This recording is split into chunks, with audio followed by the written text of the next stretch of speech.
hay que aprovechar como excusa de que hay algunos días especiales para hablar algún tema relacionado. Lo hacemos también con el Día de las Madres, con el Día del Padre, y hablar de la familia en la iglesia es muy importante.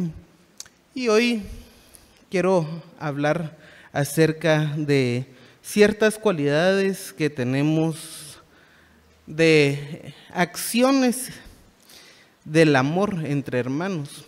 Y cuando hablamos de amor, hermanos, no lo pensemos solo como una abstracción. Siempre insisto en esto, que no es solo un sentimiento o un pensamiento ahí en mi mente, sino que debe ser una acción.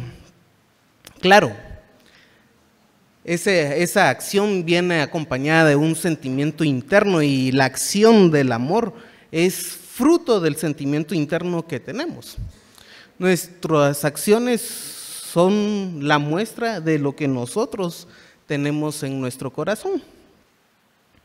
Y en ese sentido, quiero yo que veamos un poco acerca de lo que el apóstol Pablo escribe a los hermanos en Roma. Pero antes quiero invitarlos a orar. Padre, te alabamos y conocemos, Señor, que tú eres amor, tú eres santo, Señor, eres santo, santo, santo, pero también eres amor, y ese amor nos lo has mostrado de tantas formas, Señor, pero destacamos que tu Hijo Jesucristo vino a este mundo a morir por nosotros en propiciación, siendo nosotros enemigos, siendo nosotros hostiles. Señor, tú mostraste tu amor. El Hijo mostró su amor para con nosotros. Y, Señor, no tenemos palabras para describir la gratitud que reina en nuestro corazón por ese amor que nos has dado. Solo, Señor, permítenos contestar ese amor amándote a ti ante todas las cosas, ante cualquier persona, que tú seas el centro de nuestras vidas. Pero también, Señor, permítenos a cambiar y amar a nuestro prójimo, pues es algo que a ti también te agrada.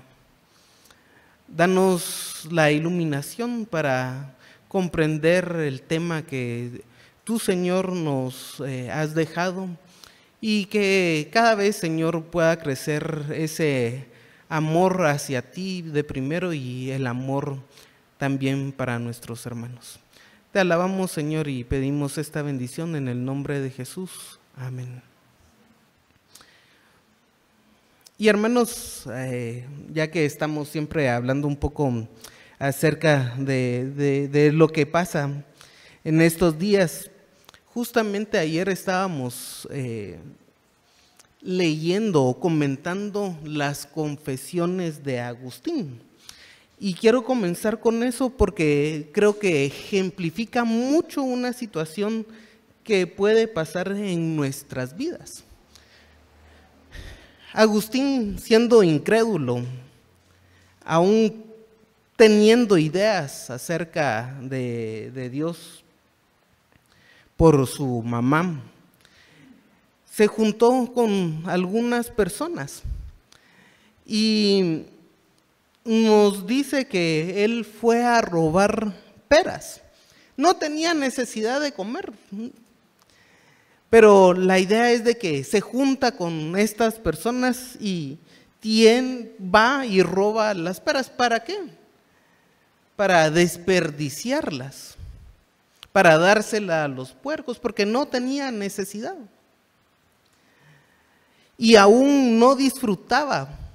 La conciencia, hermanos, nuestros corazones, nos indica que eso es algo malo, el robo. pero aún así, aun cuando no le gustaba la acción, lo hacía. Y nos dice Agustín, y yo quiero que veamos esa parte, ¿qué venía a ser de este desordenado afecto de mi alma? Él sin duda era excesivamente malo y feo, el daño era para mí, el que tenía mi alma, pero al fin, ¿qué era él en sí mismo? ¿Quién hay que conozca bien entre todos los pecados? Era una grande gana de reír y celebrar entre nosotros con mucha complacencia de nuestro corazón, que engañábamos y burlábamos a los dueños de las peras, que estaban muy ajenos a pensar lo que hacíamos y que tenía vehemente repugnancia en lo que hacíamos. No le gusta lo que hace, pero aún así lo disfruta. ¿Cómo pues yo tenía mi deleite y gusto en no ejecutarlo solo? ¿Será acaso que ninguno a solas se ríe con gusto ni facilidad? Es cierto que así sucede comúnmente, mas no obstante eso, la risa suele alguna vez vencer a los hombres, aunque estén solos, cuando ocurre a la imaginación o los sentidos alguna especie muy digna de reírse. Pero ello es cierto que si hubiera estado solo no hubiera hecho aquel hurto. Aún podías encontrar satisfacción en la risa uno solo, pero uno disfruta más ese tipo de cosas cuando está con personas. Pero del hurto, él no hubiera hurtado si no hubiera estado solo, sino era la satisfacción de estar en un grupo. Bien sabéis vos, Dios mío, que esto es puntualmente lo que me dicta mi conciencia y me recuerda a mi memoria aquel hecho.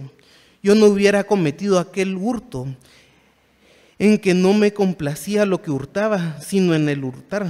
Tampoco me hubiera dado gusto en hacer a solas si lo hubiera hecho. Oh amistad enemiga y perniciosa, engaño imperceptible del alma, ansías de hacer el mal por el modo de juego, fiesta o apetito del daño ajeno, sin pretender que en ello haya alguna utilidad y sin el deseo de alguno de venganza, sino solamente porque algunos digan, vamos, hagamos, pues da entonces venganza el no ser desvergonzado. Y les leo este pasaje, uno, para invitarlos a que lean con nosotros el libro, pero ¿por qué lo leo, hermanos?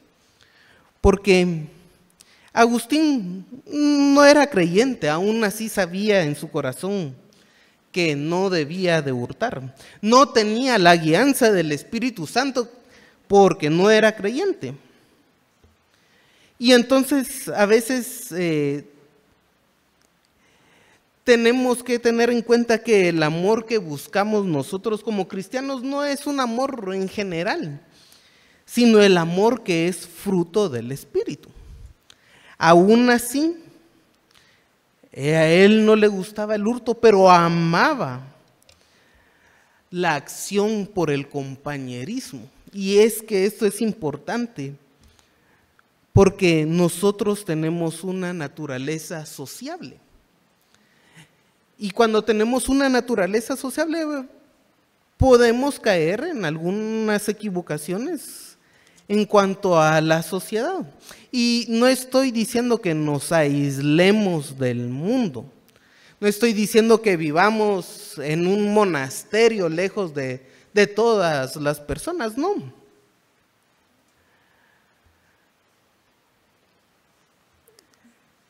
Pero tenemos esa naturaleza sociable. Y la realidad es de que aún la iglesia como una institución cristiana, y nosotros aquí venimos a estudiar la palabra de Dios, pero aún así podemos encontrar mucho gusto en compartir con las personas y debemos de encontrarlo. La realidad es de que cuando vemos la naturaleza sociable del hombre, quiero leerles ahí Génesis capítulo 2, 18, y Jehová Dios, y dijo Jehová Dios, no es bueno que el hombre esté solo, le haré ayuda idónea para él. ¿Cuándo dijo eso el Señor? ¿Cuándo dijo eso el Señor? Antes de crear a Eva. ¿Y cuándo creó a Adán y a Eva? Y creó Dios al hombre a su imagen Dios lo creó, varón y hembra los creó. Génesis 1, 27. ¿Por qué leo así, no al revés? Porque quiero que nos demos cuenta en esa naturaleza sociable que tenemos. ¿En qué día Dios creó a Adán? ¿Y en qué día Dios creó a Eva? Nosotros creemos que esos días no son de 1000 años, de 1.000.000 de años, y que Adán se quedó miles de años solito y de ahí creó a Eva porque no era bueno que estuviera solo. En el mismo día, en el 6º día, Dios los creó. Génesis 2 nos detalla más el 6º día, pero es importantísimo que veamos eso. Para nosotros no pasó Adán ni 24 horas y el Señor ya le había visto esa necesidad y creó también a Eva. Los formó a su imagen. Tenemos una naturaleza sociable. La cuestión es de que así muchas veces como Agustín se juntaba para ir a robar peras y no lo disfrutaba, pero estaba la identidad, hermanos. Estaba la identidad con esas personas. Disfrutaba no el robar, sino el compañerismo, porque hay una naturaleza sociable. Pablo en 1 Corintios, ustedes se recordarán ahí en el capítulo 15, donde está hablando acerca de la resurrección de Cristo. En ese contexto, donde la iglesia aún había llegado a negar a algunos la resurrección corpórea de Cristo, lo que Pablo les dice es de que a veces es un problema. Dice, no erréis, el versículo 33, las malas conversaciones corrompen las buenas costumbres. Aún Pablo diciendo que los hermanos tenían un problema hasta doctrinal porque las malas conversaciones corrompen las buenas costumbres. Habían llegado a negar la fe por estar con algunas personas y sentir ese compañerismo, aunque digan, Jesús no ha resucitado, pero como están conmigo, sentimos compañerismo, entonces neguemos nosotros también la resurrección corpórea de Cristo. Nos dice Pablo también que no vivamos apartados. No es de que nosotros no podemos estar en el mundo, sino que aún debemos de transformar nuestras mentes. Y dice el capítulo 5 de 1 Corintios, mas escribí que no os juntéis con ninguno que llamándose hermano fuere fornicario, avario o maldiciente. Y antes nos dice, os he escrito la carta que no os juntéis con los fornicarios, no absolutamente con todos los de este mundo, o con avaros, o con ladrones, o con idólatras, pues en tal caso sería necesario que salieseis del mundo. Salir del mundo, y eso no es lo que nos está diciendo, pero tampoco que digamos, como este es idólatra, entonces yo me voy a volver idólatra con él. Como hay simpatía hay una identidad, hay un compañerismo, aún en el pecado.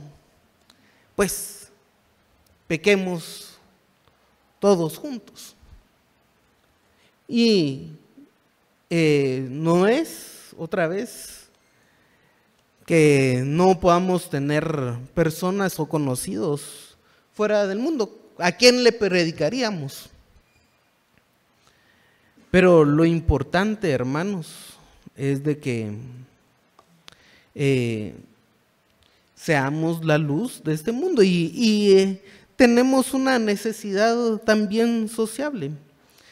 La cuestión muchas veces también, hermanos, es de que ahora todos queremos ser amados, pero no amar. Y ahí sí tenemos un gran problema justamente con las ideas de este mundo, que quieren ser amados, pero no amar. Y cuando hablamos del fruto del Espíritu, no es la obligación de que en la iglesia, yo voy a la iglesia, que todos me amen en la iglesia. La obligación es, yo voy a amar a las personas, a mis hermanos. La acción nace de mí, movida por el Espíritu Santo. Y esa es una actitud cristiana. Ya recibimos el amor de Dios. Es que ya recibimos el amor de Dios y lo que nos queda es respuesta a ese amor.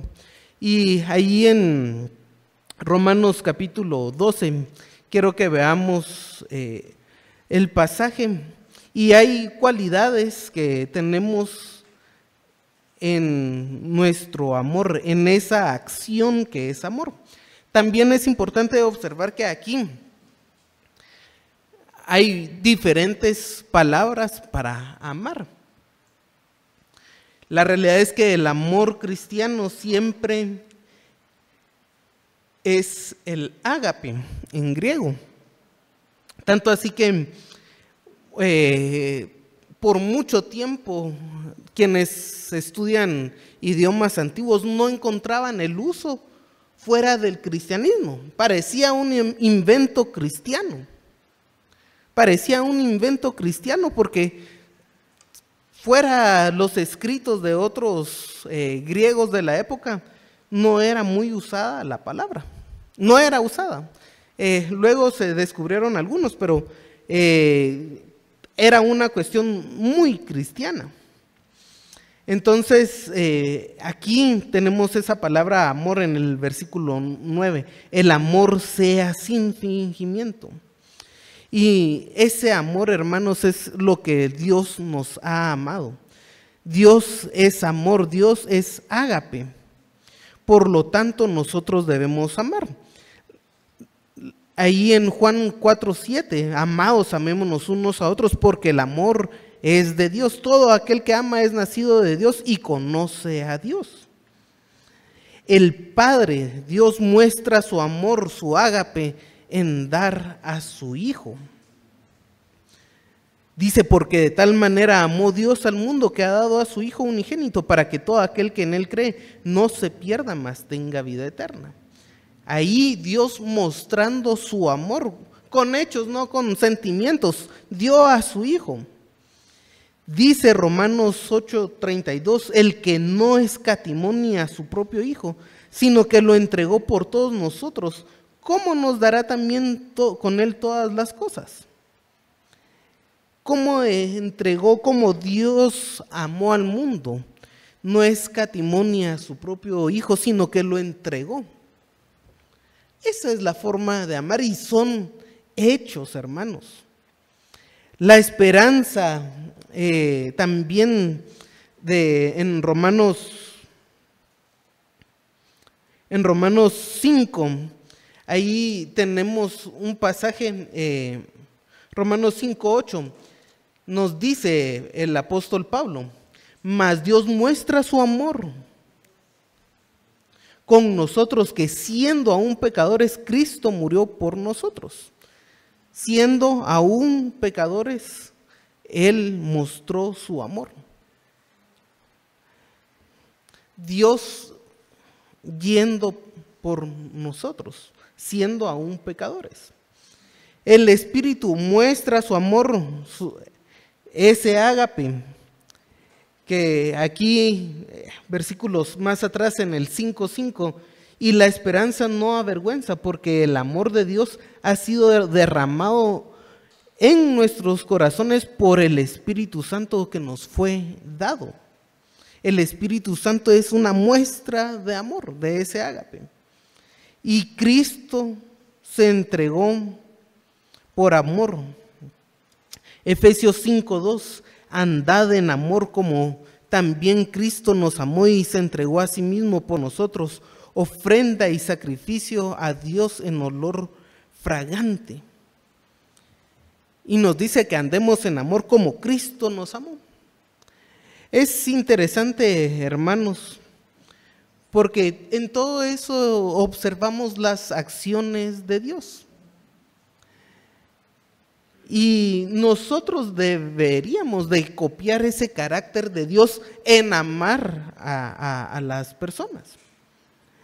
Y dice que el amor sea sin fingimiento, copiar el carácter de Dios sin fingimiento.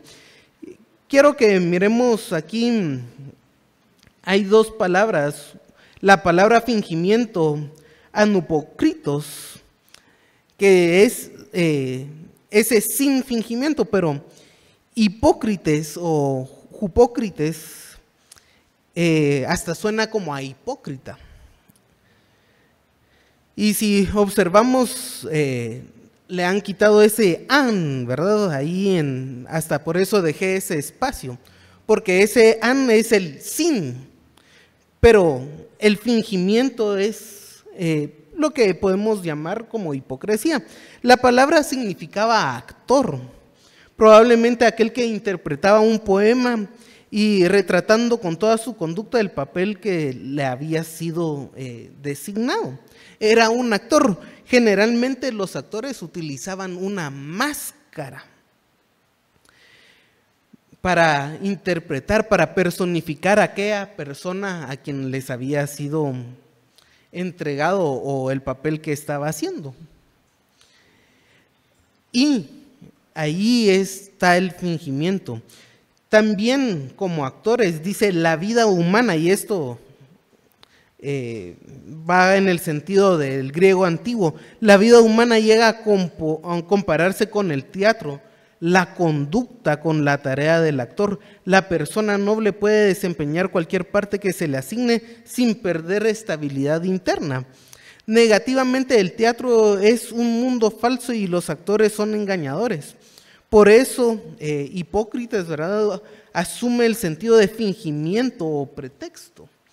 ¿Y qué es lo que nos tenemos acá?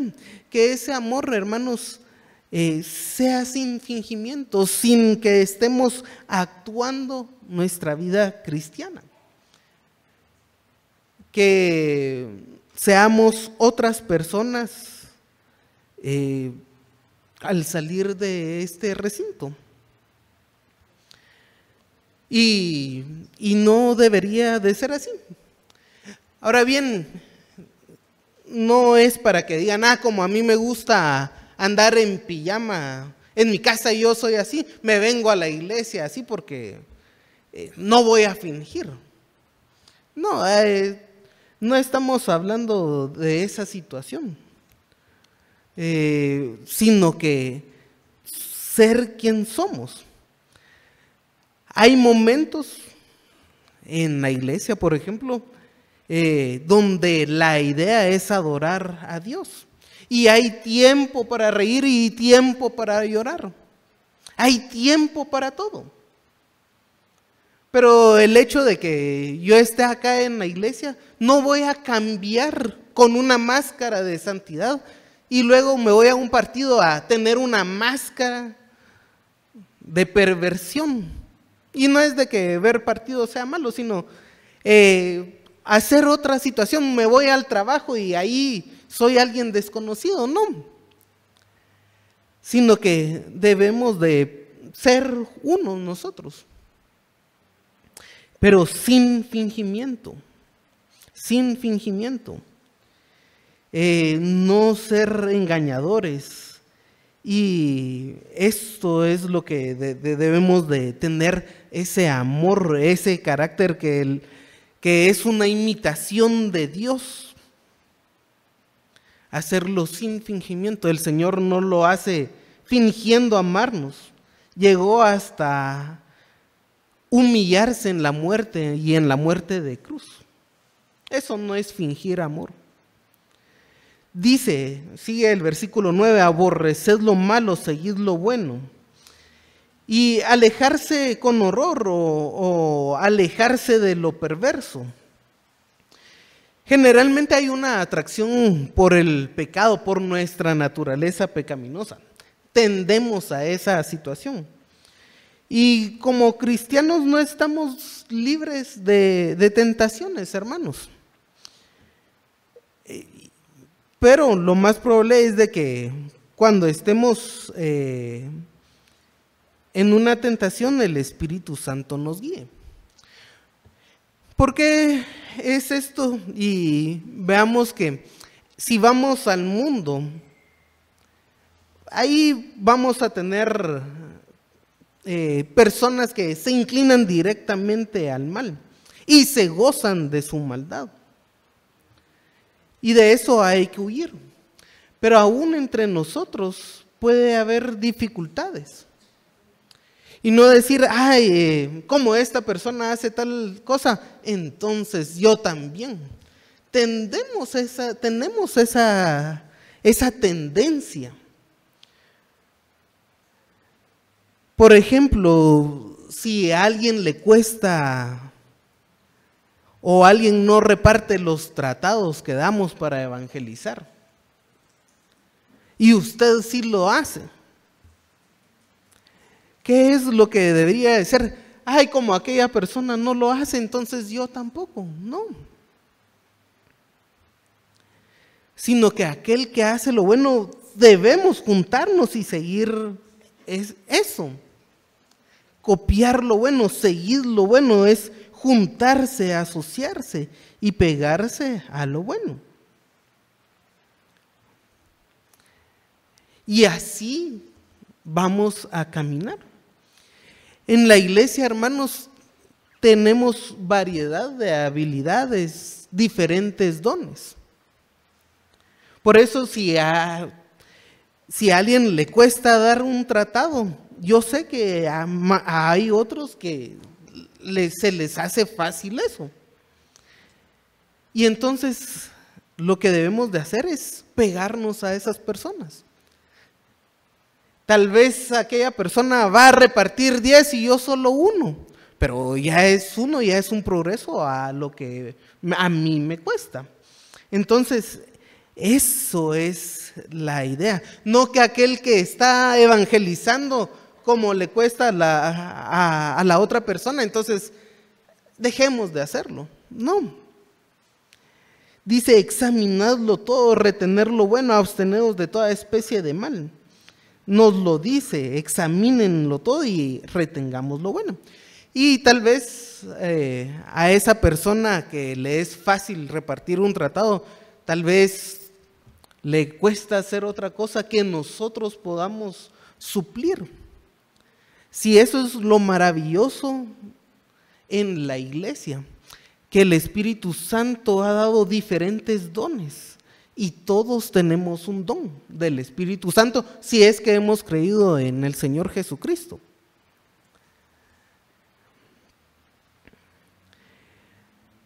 A veces se ríen cuando yo digo esto, pero hermanos, yo soy una persona muy tímida. Y a mí a veces me cuesta hablar. Y dicen, pero mire, usted se para ahí a exponer. Y me he preparado por horas para hacer esta situación, pero digamos, hablar del clima de alguien con alguien, eso a mí me cuesta. Entonces, hablar eso a mí me cuesta, pero yo sé que en la iglesia no todas las personas son tímidas. Hay personas que se les facilita llegar con una persona y hablarle porque son más amenas. Entonces, van a decir, ay, como el pastor es tímido y le cuesta hablar, seamos todos tímidos y no nos hablemos. No, algo sí. Como dice, también hay que ser diligentes.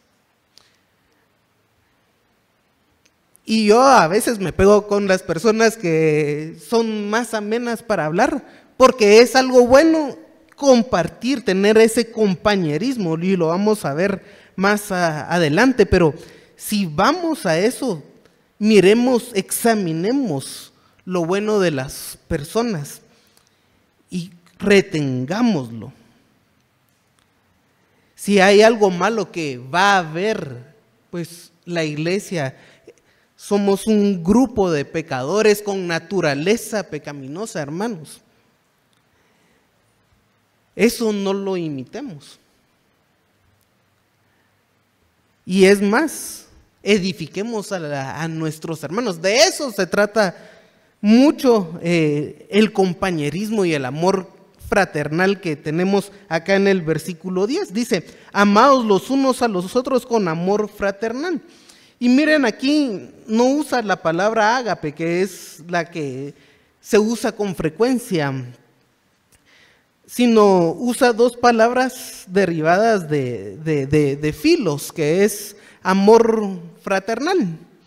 Filostorgos es ese amaos, ser muy afectuoso, muy cariñoso, amar tiernamente con devoción, algo observado entre familiares. Ser muy afectuoso, debemos de ser afectuosos, amarnos tiernamente con devoción. Y claro, hay personas que ese amor lo muestran con palabras, hay personas que ese amor lo muestran con actos, hay amor que se muestra tal vez con algún obsequio. ¿Cómo muestra ese ser cariñoso y afectuoso? Pues debemos de darnos cuenta y también debemos de valorar el amor que nos están dando.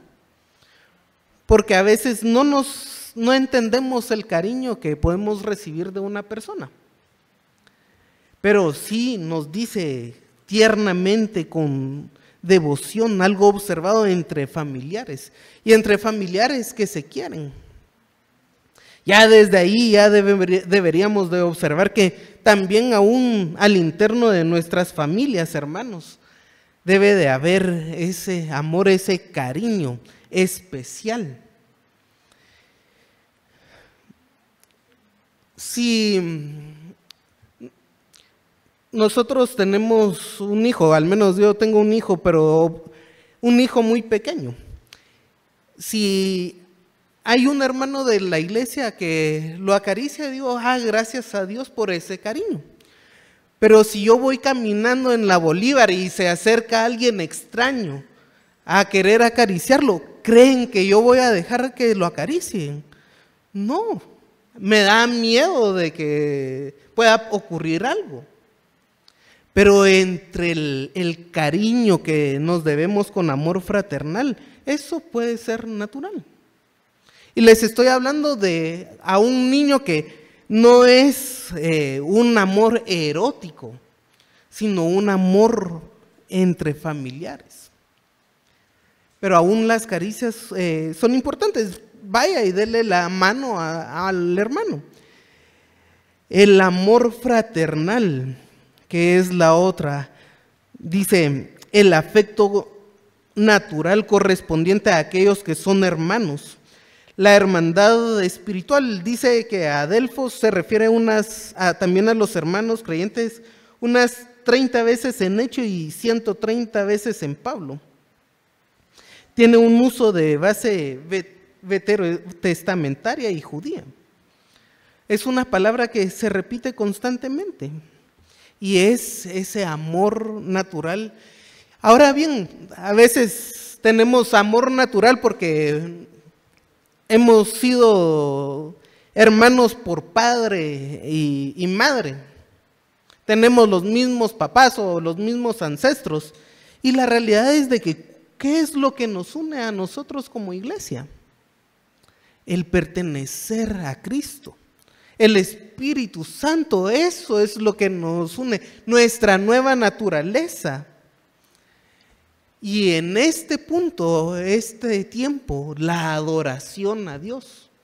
Eso es lo que es, a eso venimos acá, a estudiar las Escrituras.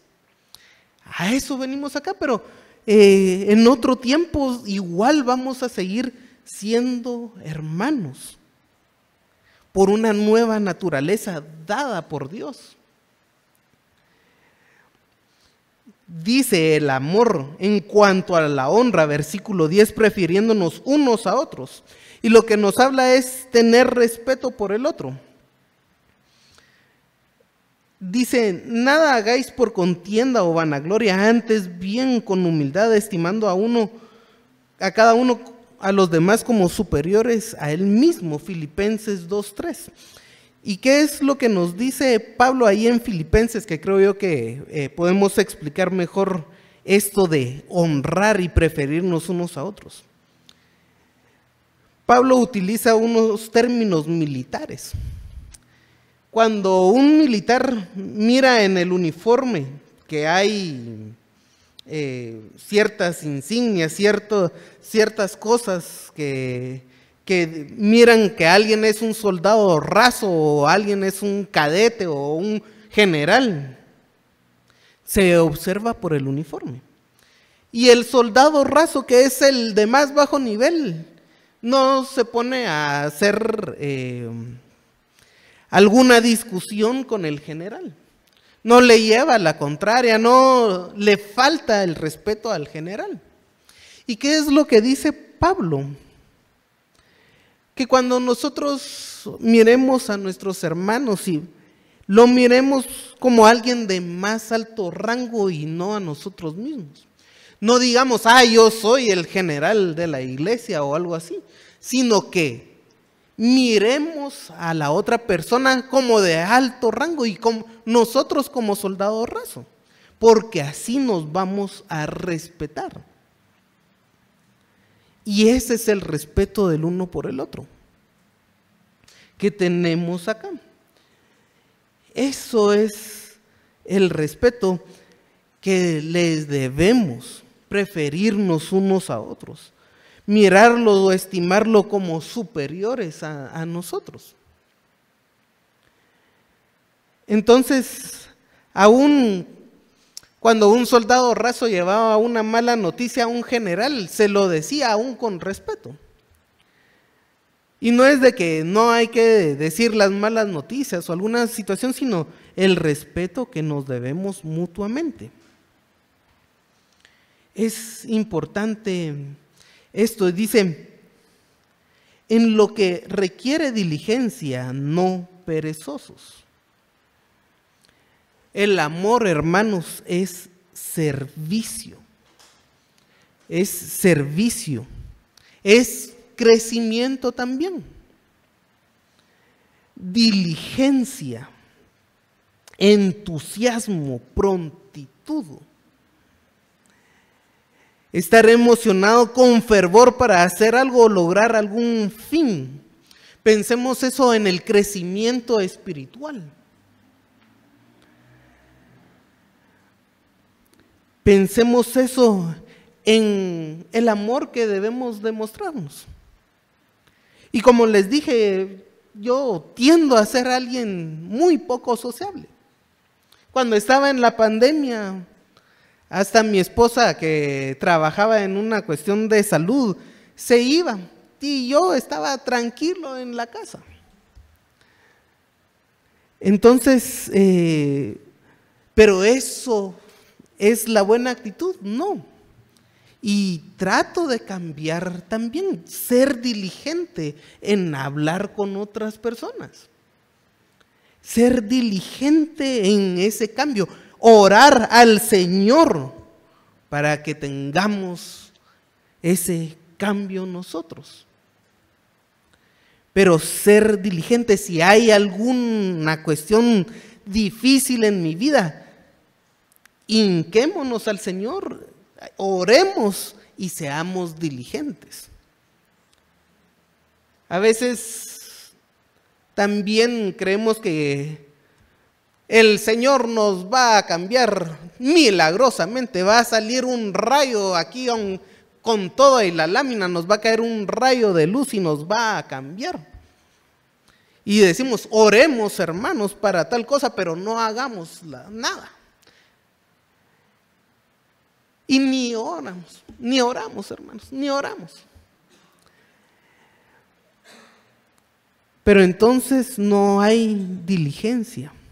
Y claro, cuando yo les digo, hermanos, alguien retraído, esa persona le va a costar mucho más que alguien que es mucho más sociable, pero tiene la diligencia de amar a su prójimo.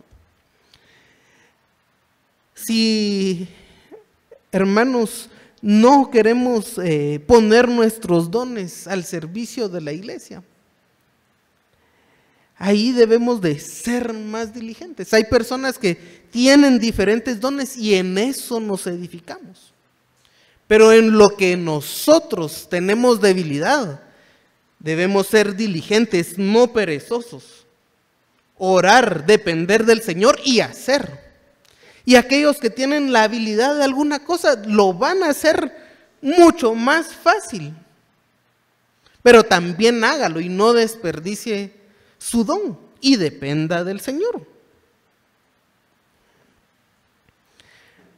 Pero el amor, hermanos, debemos de entender que tenemos personalidades diferentes y aún podemos dar resultados diferentes. Pero hagámoslo con diligencia, no perezosos, fervientes en espíritu, sirviendo al Señor. Ser entusiastas, estar emocionalmente inflamados, similar al agua que sube hirviendo. Implica desarrollar nuestra energía como cristianos impulsados por el Espíritu Santo. Fervientes. Cuando ponemos una olla a calentar, hermanos, si no paramos el fuego, esa olla se rebalsa porque hierve el agua y hay energía ahí. Y eso es lo que nos dice Pablo, que debemos de estar ahí fervientes, poner nuestra energía. ¿Quién nos va a parar cuando hacemos las cosas por amor al Señor, respondiendo a ese amor? Sirvamos al Señor. ¿Y cómo vamos a servir al Señor, hermanos? ¿Cómo vamos a servir al Señor? Cada quien tiene un don, pero en el amor que estamos demostrando, vamos a servir a nuestros hermanos y con eso vamos a servir al Señor. Quien tiene un don de servicio, de venir y colocar sillas, ayudarnos a montar, sirve al Señor en eso. Sirve al Señor aquel que cuida la puerta y ayuda a que la iglesia sea, que podamos operar en este espacio. Sirve al Señor, aún haciendo esas acciones. El maestro que va a la escuela dominical sirve al Señor enseñando a los niños. Pero mucho del servicio al Señor implica el servicio a nuestros hermanos. Por ejemplo, el misionero que se va a abrir brechas, él sirve al Señor aún en un medio hostil. Pero el servicio, hermanos, ante todo también es una acción, y es una acción que forma parte del amor, que se debe de ser con amor, fervientes en el espíritu. Y veamos una cosa importante, que aquí la versión 60 traduce espíritu con E minúscula. La realidad es que en griego no había esa distinción de si es Espíritu Santo con mayúscula o con minúscula, sino lo escribían todo parejo. Entonces a veces pensamos si esto es fervientes en el Espíritu Santo o nuestro espíritu ferviente sirviendo al Señor. Entonces aquí cito a Samuel Pérez, dice: ¿se trata del Espíritu Santo o de su espíritu personal? ¿En dónde está lo ferviente que debemos de tener? Y dice, ambos comprenden aquí, ya sea el Espíritu Santo inflama la intimidad del espíritu del cristiano, conduciéndolo a la acción dinámica bajo su impulso. Esa es una forma, o de la otra manera el espíritu del creyente hierve en él al ser impulso del Espíritu de Dios. Les recuerdo Filipenses capítulo 2. Él es el que pone en nosotros el querer como el hacer. Él es el que pone en nosotros, y el Espíritu Santo nos conduce a una dinámica bajo su impulso, pero no lo detengamos. El creyente hierve en él por el impulso del Espíritu de Dios. Por eso una de las cosas que debemos de hacer de primero es orar al Señor. Orar al Señor y ser impulsados por Él. Podemos hacer acciones, diferentes cosas, hermanos. Pero si no es fruto del Espíritu, si no está hecho para la gloria de Dios, cuando lleguemos al tribunal de Cristo va a ser heno o hojarasca lo que presentemos. Pero cuando hacemos las cosas impulsadas por el Espíritu Santo para la gloria de Dios, son oro, plata y piedras preciosas. Y si no hacemos nada, también no vamos a presentar nada. Entonces, ¿qué es lo que anhelamos? Dice, gozoso en la esperanza, el gozo, versículo 12, como la satisfacción plena de la relación con Dios, independientemente de las circunstancias. Siempre pongo de ejemplo a Pablo en Filipos, en la cárcel cantando himnos, gozoso de servir al Señor, aún en la circunstancia muy difícil, que era el azote y la prisión. Gozo en la fe como algo certero, algo probado, verificado de lo que no se ve. Recordemos ahí Hebreos capítulo 11. La fe, hermanos, ¿qué es la fe?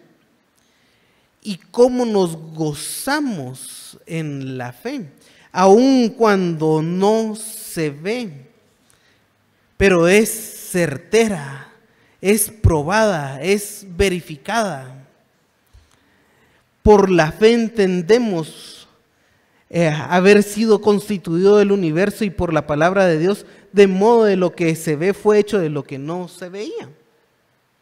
Hasta entendemos, pero porque la fe es certeza de lo que se espera, convicción, algo probado y verificado de lo que no se ve.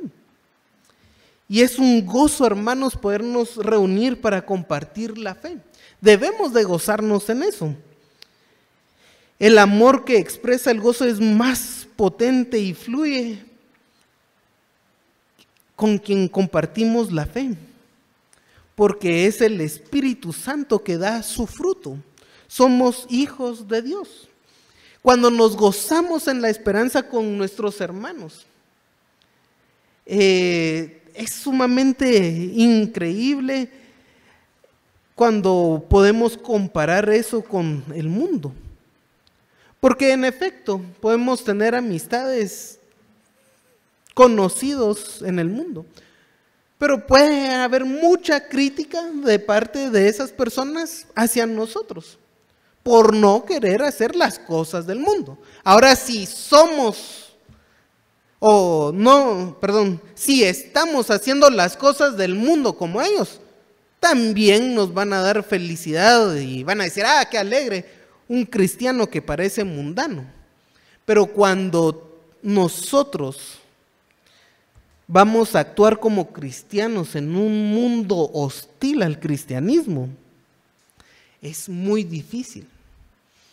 Y el gozo en la esperanza solo lo vamos a encontrar con aquellos que comparten la misma esperanza, la misma ética cristiana, las mismas creencias. Es importante.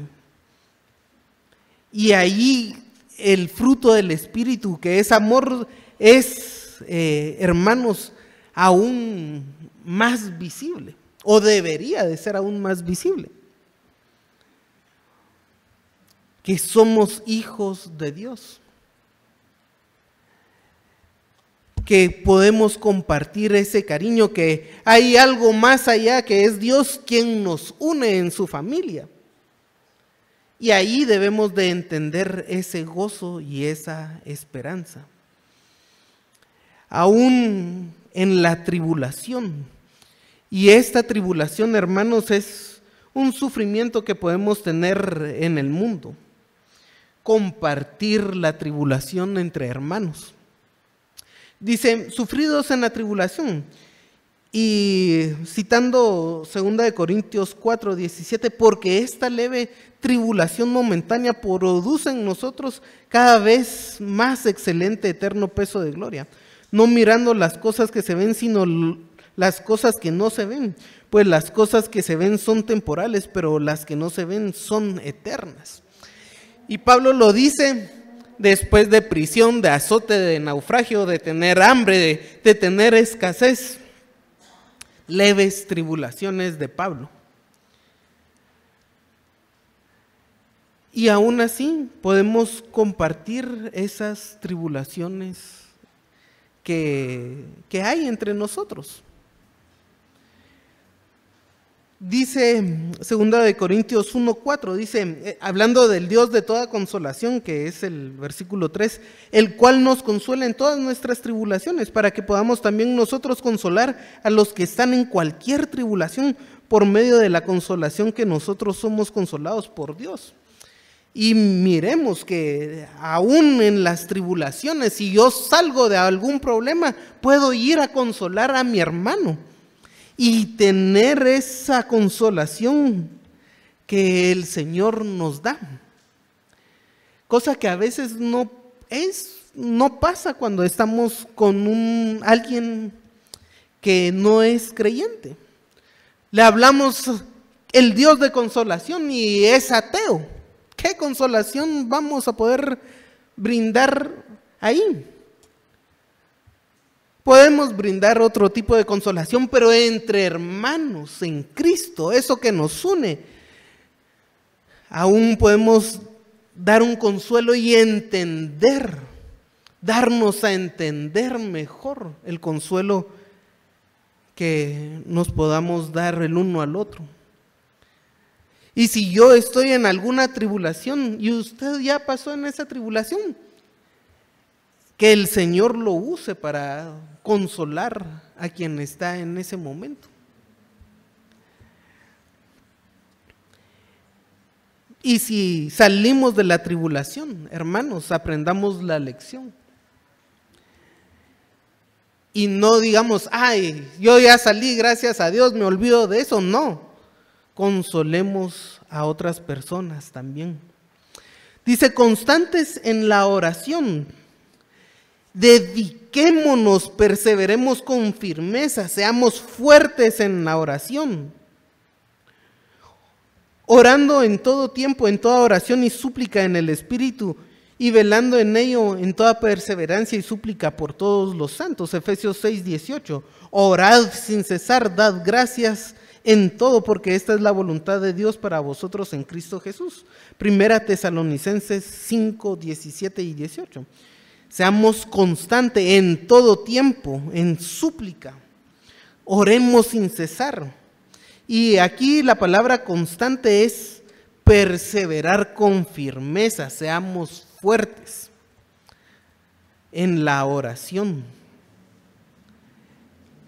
En la súplica, tal vez por alguna tribulación, por alguna enfermedad, por algún desafío.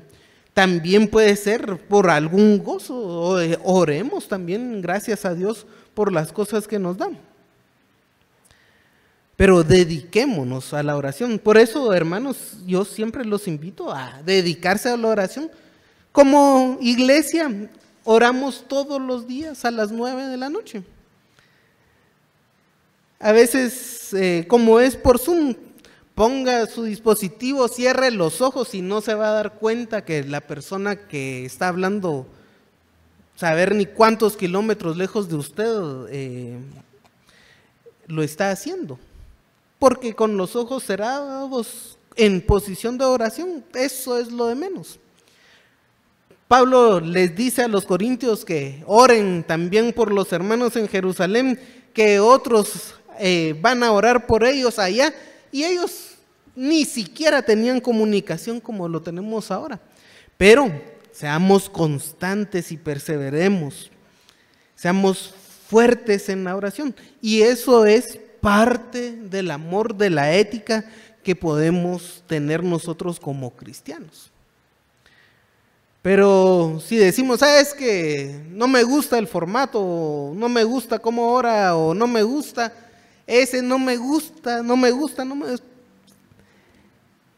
no es la diligencia que tenemos acá, no es la diligencia que estamos buscando, es una excusa.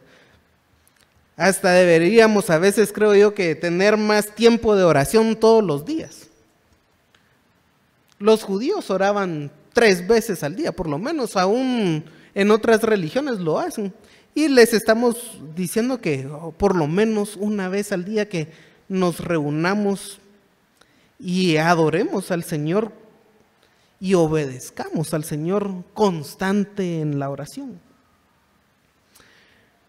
Compartiendo para las necesidades de los santos.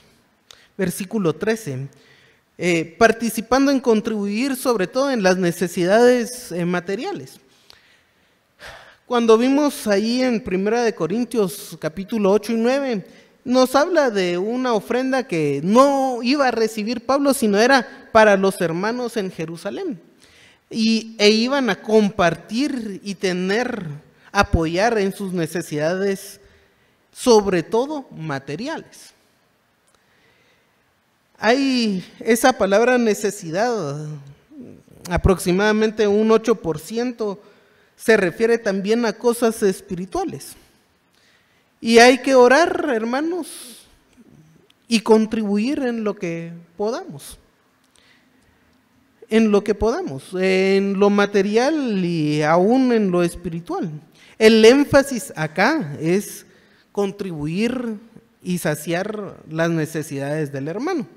Ahora bien, también es importante recordar que lo que estamos hablando es cómo yo actúo.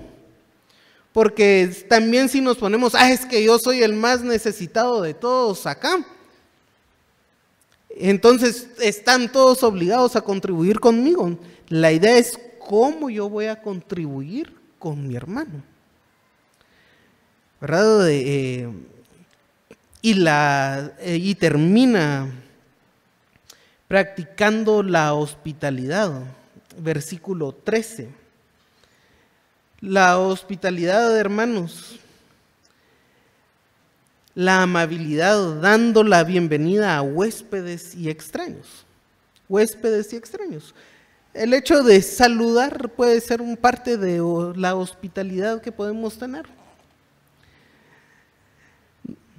Gracias a Dios nuestros hermanos nos ayudan a poner café en las mañanas. Es parte de la hospitalidad ir a compartir una taza de café con nuestros hermanos. La extrañeza, miren, esa palabra filoxenia, es amor al extraño, literalmente. Dice, la extrañeza produce una tensión mutua entre nativos y forasteros, pero la hospitalidad supera la tensión y hace al extraño un amigo. A veces decimos, es que la persona que se sienta del otro lado de la iglesia, saber ni quién es.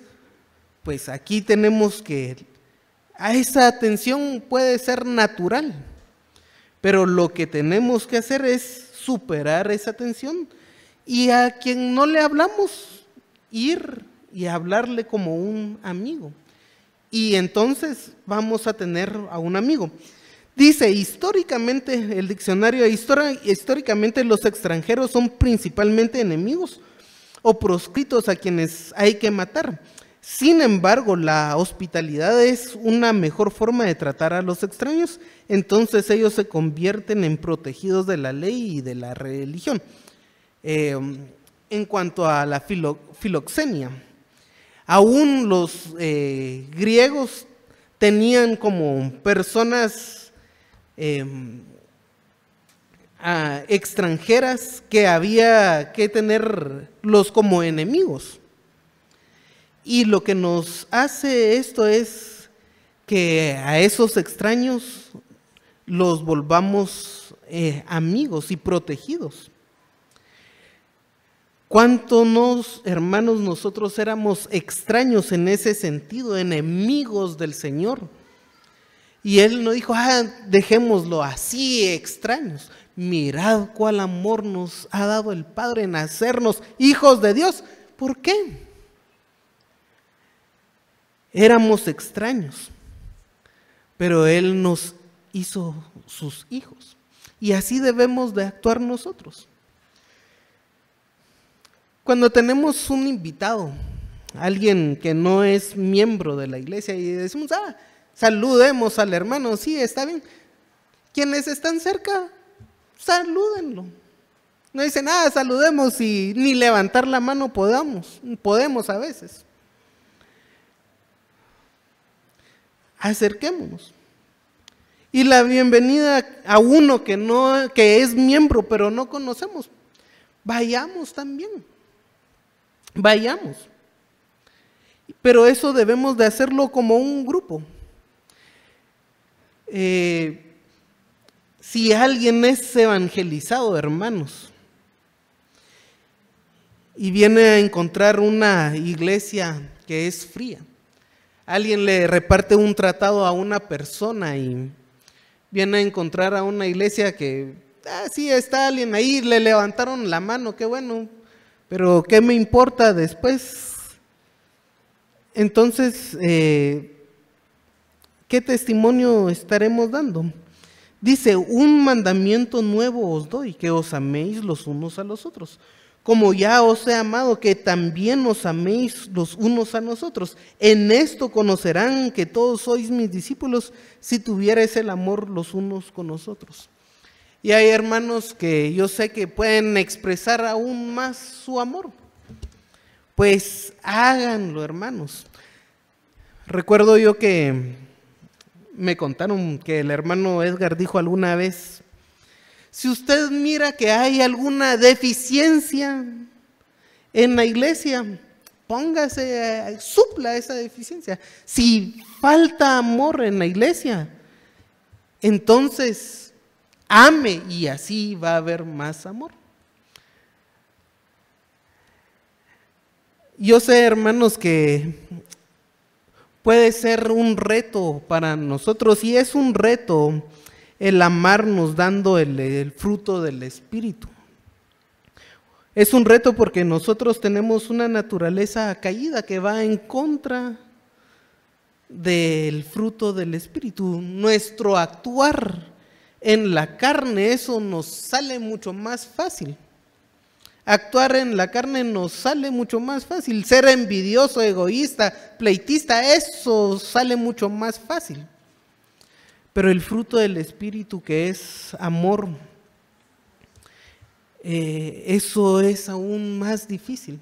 Amar como en Romanos nos dice Pablo, es más difícil porque va en contra de esa naturaleza pecaminosa. Pero oremos, hermanos, y seamos diligentes, no perezosos. Yo sé que vamos a tener diferencia de resultados porque algunos son más amenos para romper el hielo, otros no. Algunos van a ser más amenos para platicar, otros no. Todos tenemos diferentes habilidades y en esa variedad de habilidades es donde se edifica la iglesia. Si a mí me cuesta romper el hielo, a otro no. Eso sí, yo trabajo y voy y me esfuerzo también. Le pido a Dios con diligencia el que me dé la capacidad de romper el hielo. Pero a otros se le va a hacer más difícil. La cuestión es de que debemos aún de esforzarnos en amar y siempre la idea del texto es de que nosotros amemos. El mundo generalmente la idea es de que debemos de ser amados. Pero la idea es de que yo como cristiano voy a amar, voy a imitar a Dios. Él nos amó inmerecidamente. Y el amor que le tenemos a Dios es una respuesta a ese amor que Él nos ha dado. Así que también si se acercan, hermanos, no vaya a decir, ay, yo no soy sociable, mejor me voy. Van a cantar el himno de bienvenida, ay, mejor me salgo de la iglesia. Eso no, tampoco. Debemos de responder ese amor amándonos los unos a los otros y demos un buen testimonio. Yo sé, como les digo, es un reto y yo oro porque nosotros crezcamos en amor y oremos también para que la iglesia crezca en ese don que el Señor nos da, en ese fruto del Espíritu que es el amor.